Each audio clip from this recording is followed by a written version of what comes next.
I will really deliberately speak as a non-specialist and an outsider, and I will possibly not stick to a purely linguistic framework for reasons that will become clear. I'll try and use my 5 minutes well and speak relatively fast.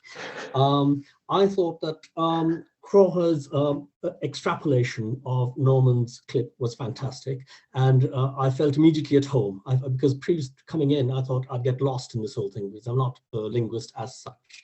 But he laid out some stuff, and he hit on key questions that also I would have highlighted. For instance, the question of public policy. What is public policy? And in my opinion, public policy, whether it's language policy or any other policy, is at bottom of political policy, which Joseph touched on very well. And so why do these insights not filter down is a political question, in my opinion.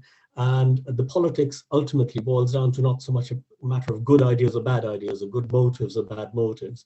It is ultimately, historically, a question of material incentives, material exigencies, material imperatives.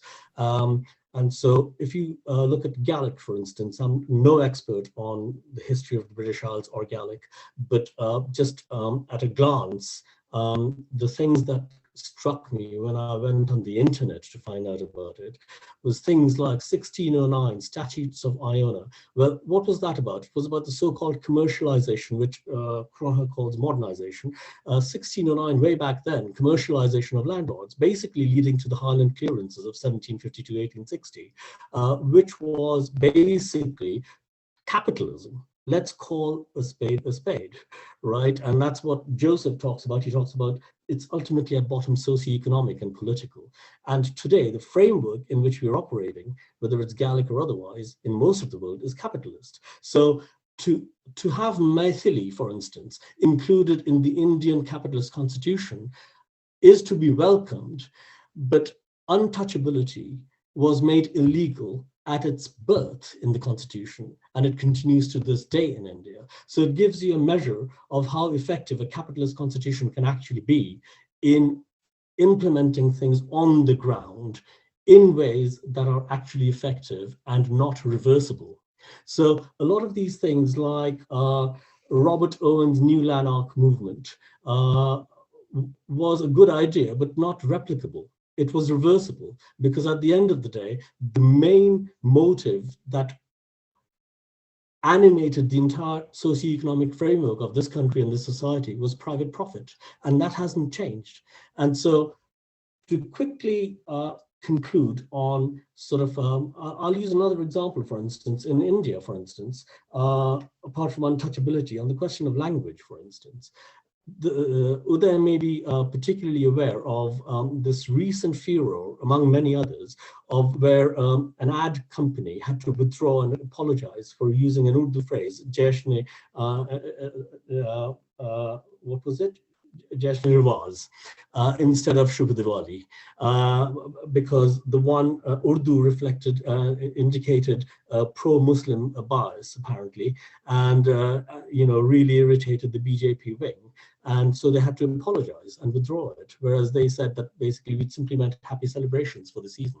So these things, Urdu has long been part of the Indian constitutionally recognized languages of India, but this is the response you get, right? So quickly, to conclude, I would say, as a non-specialist, deliberately so, that we don't have to reinvent the wheel. If it's a historical process, there was an alternative historical phenomenon which shook the world literally in 1917. It's called the Russian Revolution. And it implemented a series of edicts, primary among which was a language edict on the question of nationalities and languages. In 1922, education was ordered to be allowed in all minority national languages of the Soviet Union, of the Russian Federation.